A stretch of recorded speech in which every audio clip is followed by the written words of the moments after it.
철거를 앞둔 빌라 마당에 앉아 눈물로 적은 아버지의 고백. 손에 쥔 계약서를 보는 순간 제 다리에 힘이 풀렸습니다. 35해 공직 생활하며 모든 것을 바쳐 키운 내 딸이 이런 문서에 도장을 찍으라 했다는 게 믿기지 않았어요. 시아버지 사망 시 재산 상속 포기 각서. 이게 무슨 의미인지 아시나요? 제가 죽으면 제 딸이 상속을 포기한다는 겁니다. 내 피와 살을 나눈 딸이 아닌 사위에게 내 전 재산이 넘어간다는. 어떻게 이런 일이 생겼는지 처음부터 말씀드리겠습니다. 저는 김진수라고 합니다. 올해 68살, 3년 전 공직에서 명예퇴직한 평범한 아버지입니다. 아내는 제가 55 되던 해에 암으로 하늘나라로 떠났고 그 후로는 딸 하나를 의지하며 살아왔습니다. 제 딸 지연이는 올해 42, 국제중학교에서 영어를 가르치는 교사입니다. 10년 전 결혼해서 초등학생 아들 하나를 두고 있지요. 사위 민호 씨는 대기업 중간 관리자로 겉으로 보기엔 성실하고 가정적인 사람이었습니다. 적어도 작년까지는 그렇게 생각했습니다. 이 모든 문제는 제가 은퇴하고 노후를 어떻게 보낼지 고민하면서 시작됐습니다. 30년 넘게 근무한 공직에서 받은 퇴직금과 연금, 그리고 아내와 함께 마련한 강남 아파트를 처분해 약 8억 원의 자산이 있었습니다. 강남에서 계속 살기엔 생활비가 부담됐고 혼자 생활하는 것도 외로워 딸내와 가까이 살면 좋겠다는 생각이 들었습니다. 대화가 시작된 건 지난해 설날이었어요. 오랜만에 딸내 가족과 함께 차례를 지내면서 제가 먼저 이야기를 꺼냈습니다. 지연아, 아빠가 한 가지 제안이 있는데.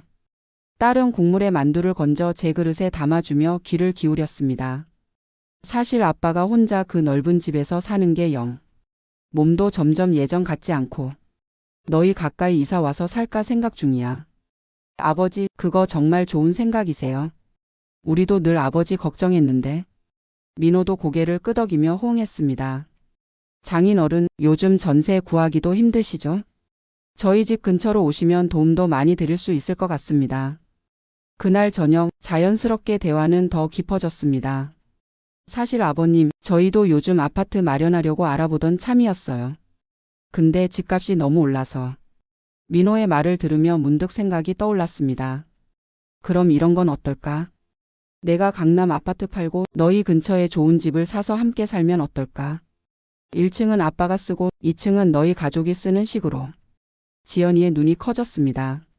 아버지, 그게 정말 가능한가요? 물론이지. 아빠 재산이 8억 정도 되니까 5억은 집 마련하는데 보태주고 나머지는 아빠 생활비로 써야지. 어차피 다 너희에게 물려줄 거 내가 살아있을 때 도움이 되는 게 좋지 않겠니? 그날 밤 딸 가족은 무척 기뻐했습니다. 사위도 연신 고마움을 표했고요. 장인어른, 정말 감사합니다. 저희가 어떻게 보답해야 할지. 저는 손을 저었습니다. 뭘 그런 걸 가지고. 가족인데 서로 돕고 사는 거지. 단지 너희가 편하게 살면서 가끔 밥이나 챙겨주고 나중에 내가 몸 불편해지면 돌봐주면 그걸로 충분해. 그렇게 계획이 세워졌습니다. 딸내 가족이 살던 동네에서 가까운 곳에 1층과 2층으로 된 빌라를 구입하기로 했습니다. 실제로 집을 보러 다니면서 설레는 마음이 가득했습니다. 손주와 가까이 지내면서 외롭지 않게 살 수 있다는 생각에 마음이 한결 가벼워졌지요. 몇 달간의 발품 끝에 마침내 좋은 집을 찾았습니다. 강동구에 위치한 깔끔한 빌라였죠.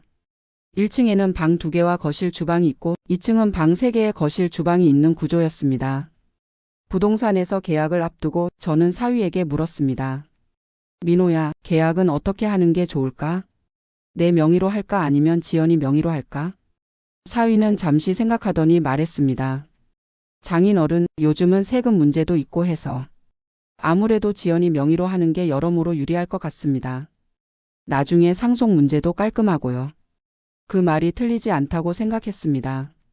결국 집은 딸 명의로 계약했고 제가 5억을 보태 전액 현금으로 구입했습니다. 이사 준비를 하면서 기분이 좋았습니다. 몇 년 만에 처음으로 진짜 가족의 품으로 돌아가는 느낌이었으니까요. 집 인테리어도 함께 의논하며 준비했습니다. 손주 민준이가 태어난 후 처음으로 진짜 할아버지 노릇을 할 수 있다는 기대감에 설렜습니다. 하지만 계약 후 한 달쯤 지났을 때 사위가 저를 찾아왔습니다.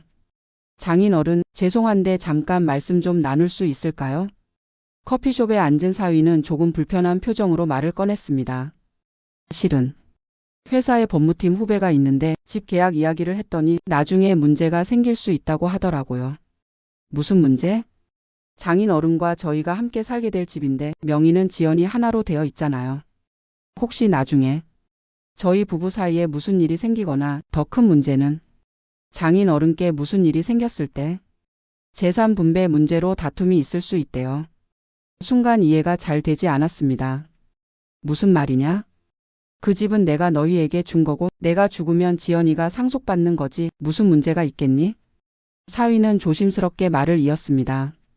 그게 만약 장인 어른께서 돌아가시면 다른 친척들이 재산 분할 소송을 걸 수도 있고 아니면 만에 하나 저와 지연이 사이에 이혼 같은 일이 생기면 재산 문제가 복잡해질 수 있대요. 민호야, 내 친척이라곤 동생뿐인데 그 애도 자기 살 길 바빠서 내 재산에 관심 없어. 그리고 너와 지연이가 이혼? 말도 안 되는 소리 말아라. 사위는 고개를 끄덕이면서도 여전히 불안한 표정이었습니다. 제 생각도 그렇습니다만 요즘 세상이 워낙 복잡하다 보니 만일의 상황을 대비해 서류상으로 정리해 두는 게 좋을 것 같아서요. 모두를 위한 안전장치라고 생각해 주세요. 그의 말이 일리가 있다고 생각했습니다. 저는 공직에 있으면서 문서의 중요성을 잘 알고 있었으니까요. 그래, 무슨 서류를 준비해야 하는데? 간단한 증여 확인서와 함께 생활하는 동안의 약속 같은 것만 문서로 만들면 될 것 같습니다. 제 후배가 도움을 주겠다고 했으니 초안을 받아보고 장인 어른께 다시 말씀드릴게요. 그렇게 대화는 마무리되었습니다. 당시에는 별 의심 없이 고개를 끄덕였지요. 그로부터 일주일 후 사위는 서류 봉투를 들고 찾아왔습니다. 장인 어른, 제 후배가 만들어준 서류입니다. 한번 읽어보시고 괜찮으시면 서명해 주세요. 봉투 안에는 몇 장의 서류가 들어 있었습니다. 주택증여 확인서, 공동생활 협약서, 그리고 마지막에 상속포기 각서라는 제목의 문서가 있었습니다. 첫 번째 서류는 제가 딸에게 5억 원을 증여해 주택을 구입했다는 내용이었습니다. 두 번째는 1층은 제가, 2층은 딸 가족이 사용한다는 내용과 함께 생활하는 동안의 비용 분담에 관한 내용이었습니다. 그런데 마지막 서류를 보는 순간 가슴이 철렁 내려앉았습니다. 시아버지 사망 시 재산 상속 포기 각서. 내용 인증, 제가 사망할 경우 딸 지연이는 제 재산에 대한 상속권을 포기하고 해당 재산은 모두 사위 민호에게 상속한다는 것이었습니다. 저는 서류를 내려놓고 사위를 바라봤습니다. 민호야, 이게 무슨 뜻이냐? 사위는 약간 당황한 듯 했지만 곧 태연한 표정으로 대답했습니다. 아, 그건 그냥 형식적인 거예요. 집이 지연이 명의로 되어 있으니까 장인 어른의 다른 재산도 법적으로 정리해 두는 게 좋을 것 같아서. 잠깐, 내가 죽으면 내 재산이 왜 지연이가 아닌 내게 가야 하는 거지? 사위는 침착하게 설명했습니다. 그게 아니고요. 이미 집을 지연이 명의로 해드렸으니 나머지 재산은 저희 부부가 공동으로 관리하는 게 효율적이라는 의미에서. 그리고 만약 지연이에게 먼저 무슨 일이 생기면 민준이의 양육을 위해서도 그게 나을 것 같아서요. 그의 말이 그럴듯하게 들리기도 했지만 왠지 개운치 않은 느낌이 들었습니다. 일단 좀 더 검토해보고 알려줄게. 사위는 약간 불편한 표정을 지었지만 고개를 끄덕였습니다. 네, 천천히 살펴보세요. 어차피 법적 보호를 위한 거니까요. 집에 돌아와 서류를 자세히 살펴보았습니다. 그리고 뭔가 이상하다는 느낌이 들었습니다. 특히 상속포기 각서의 내용이 너무 일방적이었습니다. 사위의 설명과 달리 딸에게 무슨 일이 생기더라도 손주 민준이에게 상속되는 내용은 없었습니다. 오직 제 재산이 모두 사위에게 가는 내용뿐이었죠. 다음 날 오랫동안 알고 지낸 변호사 친구를 찾아갔습니다. 진수야, 이 서류는 완전히 사기 문서나 다름없어. 친구는 서류를 훑어보더니 단호하게 말했습니다. 이건 내 딸을 상속에서 완전히 배제시키고 내 사위가 모든 재산을 가져가겠다는 내용이야. 게다가 이미 증여한 집에 대해서도 내가 죽은 후 관리권을 사위에게 준다는 조항이 있어. 이건 사실상 딸의 재산까지 통제하겠다는 의도로 보여. 충격을 받은 저는 그 자리에서 딸에게 전화를 걸었습니다. 지연아, 아빠인데. 혹시 민호가 보여준 서류들 내가 봤니? 딸은 잠시 침묵했다가 대답했습니다. 네, 봤어요. 그럼 상속포기 각서도 알고 있었던 거니? 또 침묵이 이어졌습니다. 민호가 그게 그냥 형식적인 거라고 했어요. 세금 문제도 있고. 아버지가 돌아가시면 어차피 저희 부부가 함께 쓸 돈이니까. 가슴이 무너져 내리는 것 같았습니다. 지연아, 그 서류가 무슨 의미인지 알고 있니? 내가 아빠의 상속을 포기하고 모든 재산이 민호에게 간다는 뜻이야. 만약 너희 사이에 무슨 일이 생기면. 딸은 갑자기 목소리를 높였습니다. 아버지, 저희 사이에 무슨 일이 생길 리 없잖아요. 민호는 좋은 사람이에요. 그냥 법적으로 안전하게 하자는 거지. 대화는 그렇게 불편하게 끝났습니다. 딸이 왜 그런 문서에 동의했는지 이해할 수 없었습니다. 다음 날 사위에게 직접 전화를 걸었습니다. 민호야, 그 서류에 대해 다시 이야기해야겠구나. 나는 그 내용에 동의할 수 없어. 사위의 목소리가 달라졌습니다. 장인어른, 이미 집은 지연이 명의로 해드렸잖아요. 5억이라는 큰 돈을. 그런데 나머지 재산에 대해서 약간의 보장을 요청하는 게 그렇게 잘못된 건가요? 민호야, 문제는 약간의 보장이 아니라 내 모든 재산을 내가 가져가겠다는 거잖니. 그것도 내 친딸을 완전히 배제하고. 사위의 말투가 점점 차가워졌습니다. 장인어른, 냉정히 말씀드리자면 저희가 장인어른을 모실 계획이었잖아요. 그만한 대가는 있어야 하지 않을까요? 순간 피가 거꾸로 솟는 것 같았습니다. 대가? 내가 너희와 함께 살기 위해 내 노후 자금 대부분을 내놓았는데 그게 대가가 아니란 말이냐? 그건 집 한 채의 가치일 뿐이죠. 장인어른의 남은 생활비와 연금까지 고려하면 더 이상 대화를 이어갈 수 없었습니다. 전화를 끊고 한동안 멍하니 앉아 있었습니다. 그날 저녁 딸이 찾아왔습니다. 예전에 보지 못한 차가운 표정이었습니다. 아버지, 왜 민호를 그렇게 몰아세우세요? 저희는 그저 모두를 위한 안전장치를 마련하려는 것뿐인데. 지연아, 그게 정말 모두를 위한 것이니? 아빠가 죽으면 내 재산이 전부 민호에게 가는 게 안전장치라고? 만약 너희 사이에 문제가 생기면 어쩌려고? 딸은 고개를 저었습니다. 아버지는 왜 자꾸 최악의 상황만 생각하세요? 민호와 저는 아무 문제 없어요. 그리고 솔직히 말하면 저희도 이제 집 장만하고 민준이 교육비도 준비해야 하는데 아버지 재산을 기다릴 상황이 아니에요. 지연아. 아버지, 솔직히 말할게요. 민호는 아버지가 같이 사시는 걸 원하지 않았어요. 제가 설득했죠. 그렇게 저희를 도와주신다면 나중에 아버지 재산도 민호가 관리하는 게 맞다고 생각해요. 제가 직장 다니면서 아버지까지 돌볼 여력이 없거든요. 그 말을 듣는 순간 가슴이 무너져 내렸습니다. 제 딸이 저를 단지 재산으로만 보고 있다는 사실이 너무 고통스러웠습니다. 그럼 내가 너희와 함께 살지 않는다면? 그냥 내 돈 가지고 따로 살면 어떻게 되는 거니? 딸의 얼굴이 굳어졌습니다. 아버지, 이미 계약은 끝났고 이사 준비도 다 했어요. 지금 와서 그런 말씀을. 내 말은 내가 5억을 줬으니 이제 어쩔 수 없다는 거니? 딸은 아무 말도 하지 않았습니다. 그 침묵이 모든 것을 말해 주었습니다. 다음 날 아침 큰 결심을 하고 변호사 친구를 다시 찾아갔습니다. 도와줘. 내가 어떻게 해야 할지 모르겠어. 친구는 심각한 표정으로 상황을 살펴보더니 말했습니다. 진수야, 법적으로는 좀 복잡해. 이미 증여한 5억은 돌려받기 어려울 수 있어. 하지만 협박이나 사기에 의한 계약이라면 다를 수도 있지. 사실 딸에게 준 돈이 아까워서가 아니었습니다. 그저 내 딸과 사위가 나를 이런 식으로 대하는 것이 너무 고통스러웠습니다. 변호사의 조언에 따라 우선 남은 3억 원을 안전하게 보호하는 조치를 취했습니다. 그리고 딸에게 마지막 대화를 시도했습니다. 지연아, 아빠가 너와 한 번만 더 이야기하고 싶어. 진정한 화해를 원한다면 만나줄 수 있겠니? 딸은 마지못해 동의했고 주말에 셋이서 만나기로 했습니다. 만남의 날 마음을 단단히 먹고 카페에 도착했습니다. 사위와 딸이 이미 와 있었습니다. 앉게, 민호야, 지연아. 두 사람의 표정이 좋지 않았습니다. 장인어른, 이제 와서 계약을 번복하시려는 건가요? 저는 고개를 저었습니다. 아니다. 난 그저 확실히 하고 싶었을 뿐이야. 서류 봉투를 꺼내 테이블 위에 올려놓았습니다. 이건 내가 준비한 새로운 계약서야. 첫째, 내가 너희에게 준 5억은 그대로 인정한다. 둘째, 하지만 나는 너희와 함께 살지 않겠다. 셋째, 내가 사망할 경우 남은 재산은 내 뜻대로 처분할 권리가 있다. 사위의 얼굴이 붉어졌습니다. 장인어른, 그럼 저희는 어떻게 해요? 이미 이사 준비도 다 했는데.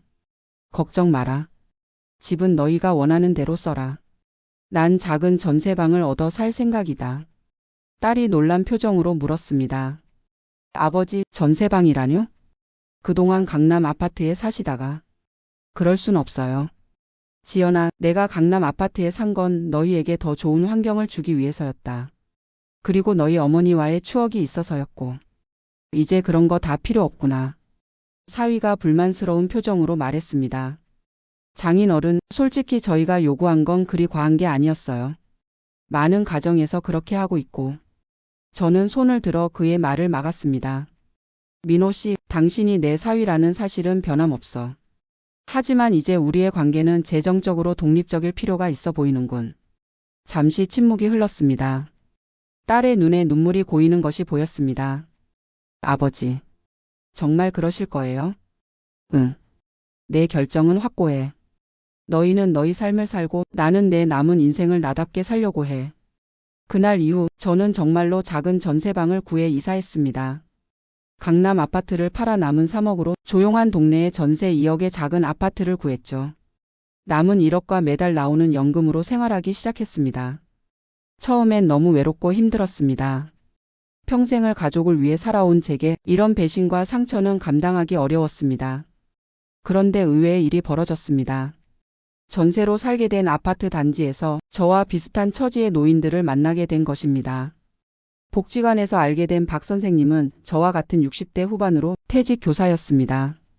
그분도 자녀와의 갈등으로 독립해 살게 되었다고 했습니다. 김 선생, 우리처럼 자식들 때문에 가슴 아픈 사람이 얼마나 많은지 아세요? 여기 모이는 분들 절반은 그런 사연이 있어요. 처음으로 제가 겪는 일이 저 혼자만의 문제가 아니라는 걸 알게 되었습니다. 복지관에서 노인 상담 프로그램에 참여하게 되었고 비슷한 경험을 한 다른 어르신들의 이야기를 들었습니다. 어떤 분은 집을 자녀에게 증여했다가 거리로 쫓겨난 경우도 있었습니다. 또 어떤 분은 재혼한 배우자와 자녀 사이에서 재산 다툼의 희생양이 된 경우도 있었고요. 상담사는 제게 조언했습니다. 김 선생님, 아드님과 화해하는 것도 중요하지만 지금은 자신의 삶을 재구성하는 데 집중하세요. 남은 인생은 자신을 위해 써야 합니다. 그 말이 가슴에 와닿았습니다. 60년 넘게 살아오면서 항상 다른 사람을 위해 살았거든요. 아내를 위해, 딸을 위해. 그런데 정작 나 자신을 위해서는 무엇을 했는지 생각해 볼 겨를이 없었습니다. 복지관에서 글쓰기 모임에 참여하게 되었고 상처를 글로 풀어내기 시작했습니다. 평생 공직에 있으면서 억눌렀던 감정들과 아내를 잃은 슬픔, 그리고 딸과의 갈등까지. 글을 쓰면서 마음이 조금씩 가벼워졌습니다. 그리고 제 상황을 객관적으로 바라볼 수 있게 되었죠. 6개월이 지난 어느 날 딸로부터 연락이 왔습니다. 아버지, 잘 지내시나요? 담담하게 대답했습니다. 그래, 나쁘지 않게 지내고 있어. 너희는 어떠니? 딸의 목소리가 떨렸습니다. 저희도 그럭저럭요. 사실 아버지 뵙고 싶어서요. 다음 날 카페에서 딸을 만났습니다. 예전보다 수척해 보였습니다. 아버지, 정말 죄송해요. 딸은 울음을 참으며 말했습니다. 아버지가 떠나신 후 많은 생각을 했어요. 민호와도 많이 싸웠고 저희가 너무 이기적이었어요. 마음이 아팠지만 이미 상처는 깊었습니다. 지연아, 아빠도 많이 생각해봤단다. 내 입장에서는 너희 가정과 아이의 미래를 위한 선택이었을 수도 있겠지. 하지만 그 과정에서 아빠를 어떻게 대했는지 그건 아직도 아프구나. 딸은 고개를 숙였습니다. 민호가 아버지께 사과드리고 싶대요. 저희가 정말 잘못했어요. 저는 깊은 숨을 내쉬었습니다. 사과는 받아들이마. 하지만 이전처럼 같이 살 생각은 없어. 아빠도 이제 나만의 삶이 생겼단다. 딸의 눈이 커졌습니다. 나만의 삶이요? 그래, 복지관에서 글쓰기 모임도 하고 요가도 배우고 있어. 얼마 전부터는 작은 여행사에서 노인 여행 가이드 일도 시작했단다. 내 경험을 살려서 비슷한 처지의 어르신들과 함께 여행도 다니고. 이렇게 새로운 인생을 시작하는 게 쉽지는 않았지만 지금은 나쁘지 않아. 딸의 눈에 눈물이 고였습니다. 아버지, 저희가 정말 큰 실수를 했네요. 아버지의 진심을 전혀 몰랐어요. 대화를 마치고 돌아오는 길 가슴이 복잡했습니다. 딸이 미웠지만 그래도 내 딸이니까요. 시간이 더 지나 1년 정도가 흘렀을 때였습니다. 딸과 사위가 함께 찾아왔습니다. 사위는 머리를 깊이 숙였습니다. 장인어른, 정말 죄송합니다. 제가 너무 욕심을 부렸습니다. 지연이와도 많이 싸웠고 진심으로 반성하고 있습니다. 딸도 눈물을 글썽이며 말했습니다. 아버지, 저희가 산 집 계약 기간이 끝나요. 재계약을 앞두고 민호가 제안했어요. 집을 팔고 작은 아파트로 이사하면 어떨까 하고. 사위가 말을 이었습니다. 사실 그 집은 너무 크고 관리비도 많이 들어갑니다. 그리고 장인어른 없는 집이 너무 허전해서. 저는 담담하게 물었습니다. 그래서 내게 무엇을 바라는 거니? 딸이 조심스럽게 말했습니다. 아버지가 저희와 다시 함께 살면 어떨까 해서요. 물론 지난번처럼 큰 집이 아니라 적당한 크기의 아파트에서 아버지 방도 따로 마련해 드리고. 놀라운 제안이었습니다. 하지만 이번에는 섣불리 결정하지 않았습니다. 지연아, 민호야, 너희 제안은 고맙다. 하지만 아빠가 지금 이렇게 독립해서 사는 게 나쁘지 않구나. 물론 너희와 완전히 단절하고 싶은 건 아니야. 자주 만나고 손주도 보고 싶고. 사위가 진지한 표정으로 말했습니다. 장인어른, 제가 진심으로 사과드립니다. 욕심 때문에 큰 실수를 했습니다. 이번에는 어떤 조건도 없습니다. 그저 가족으로서 함께 지냈으면 합니다. 결국 저는 새로운 제안을 했습니다. 이렇게 하자. 너희가 원하는 대로 집을 팔고 새 아파트로 이사해. 하지만 나는 당분간 내 전세 아파트에서 계속 살 거야. 대신 주말에는 너희 집에서 함께 시간을 보내고 민준이도 자주 내 집에 데려와주면 좋겠구나. 딸과 사위는 실망한 듯 했지만 이해한다고 했습니다. 아버지 뜻대로 하세요. 저희가 너무 서둘렀네요. 그렇게 새로운 관계가 시작되었습니다. 딸내는 집을 팔아 3억대 중반의 아파트로 이사했고 손주 민준이는 주말마다 제 집에 와서 함께 시간을 보냈습니다. 처음에는 어색했지만 점차 관계가 회복되기 시작했습니다. 특히 손주와의 시간이 큰 위로가 되었습니다. 할아버지, 이거 같이 만들어요. 민준이가 레고 블록을 들고 제잘거릴 때면 모든 상처가 잠시 잊혀졌습니다. 2년이 지난 지금 저는 여전히 독립된 공간에서 살고 있습니다. 하지만 주 2-3일은 딸네 집에서 시간을 보내고 함께 식사도 하고 손주와 놀아주기도 합니다. 사위 민호도 많이 달라졌습니다. 더 이상 재산 이야기를 꺼내지 않고 오히려 제가 어디 아프지 않은지 불편한 것은 없는지 살피곤 합니다. 얼마 전에는 제 생일을 맞아 가족 여행을 계획해 주었습니다. 제주도로 3박 4일 여행을 다녀왔는데 그동안의 앙금이 많이 씻겨 내려가는 느낌이었습니다. 돌이켜보면 그때의 충격적인 계약서가 아니었다면 저는 여전히 자식에게 모든 것을 내어주고 감사하다는 말 한마디에 행복해하는 수동적인 노인으로 살았을지도 모릅니다. 고통스러운 경험이었지만 그 일을 계기로 제 인생의 주인공이 되는 법을 배웠습니다. 복지관에서 만난 상담사의 말이 항상 머릿속에 맴돕니다. 인생의 마지막 장은 누구도 대신 써줄 수 없습니다. 스스로 쓰는 용기를 가지세요. 지금 저는 여전히 글을 쓰고 여행을 다니고 새로운 친구들을 만들고 있습니다. 딸과의 관계도 천천히 회복되고 있고요. 하지만 가장 중요한 것은 더 이상 누군가의 아버지나 할아버지로서만이 아니라 김진수라는 한 사람으로서 살아가고 있다는 점입니다. 그 계약서는 제 인생에서 가장 큰 상처였지만 동시에 가장 값진 선물이 되었습니다. 제 삶의 주도권을 되찾게 해준 계기였으니까요. 이제 저는 남은 재산을 어떻게 쓸지 계획을 세우고 있습니다. 일부는 사회에 기부하고 일부는 손주 민준이의 교육비로 남겨놓을 생각입니다. 그리고 가장 중요한 부분은 제 인생의 마지막 여행을 위해 사용할 예정입니다. 평생 가보고 싶었던 유럽과 남미를 여행하는 것이 꿈이거든요. 계약서가 들어있던 그 서류 봉투는 지금도 제 서랍에 보관되어 있습니다. 가끔 그것을 꺼내볼 때면 인생의 굴곡이 얼마나 예측 불가능한지 그리고 어떤 상처도 결국은 성장의 밑거름이 될 수 있다는 것을 되새깁니다. 그리고 복지관에서 만난 다른 어르신들에게 제 경험을 들려주며 조언을 건넵니다. 자식에게 모든 걸 주려고 하지 마세요. 당신의 행복을 먼저 챙기세요. 그래야 진정한 사랑을 나눌 수 있습니다. 어쩌면 우리 모두는 나이가 들수록 무언가를 쥐는 법보다 놓는 법을 배워야 하는지도 모릅니다. 하지만 그것은 모든 것을 내어주라는 뜻이 아니라 집착을 내려놓으라는 의미일 것입니다. 저는 이제 딸과 사위 그리고 손주에 대한 집착을 내려놓았습니다. 그렇게 했더니 오히려 더 건강한 관계가 형성되었습니다. 지난주에는 사위가 찾아와 조심스럽게 말했습니다. 장인어른, 사실 지연이와 저 둘째를 가졌습니다. 너무 기뻐 눈물이 났습니다. 정말? 축하한다. 장인어른 덕분입니다. 저희에게 큰 교훈을 주셨으니까요. 이번에는 진짜 가족처럼 지내고 싶습니다. 저는 미소 지었습니다. 그래, 이번에는 할아버지로서 제대로 역할을 해볼게. 인생은 참 묘합니다. 가장 큰 상처를 준 사람들이 결국은 새로운 삶의 문을 열어준 사람들이 되었으니까요. 지금 제가 이 글을 쓰는 이유는 비슷한 상황에 처한 분들에게 작은 희망이 되고 싶어서입니다. 어떤 계약서도 어떤 배신도 당신의 가치를 규정할 수 없습니다. 그저 새로운 시작의 기회일 뿐입니다. 저는 오늘도 아침 일찍 일어나 복지관으로 향합니다. 오늘은 새로운 글쓰기 수업이 있는 날이거든요. 그리고 주말에는 딸네 가족과 함께 캠핑을 가기로 했습니다.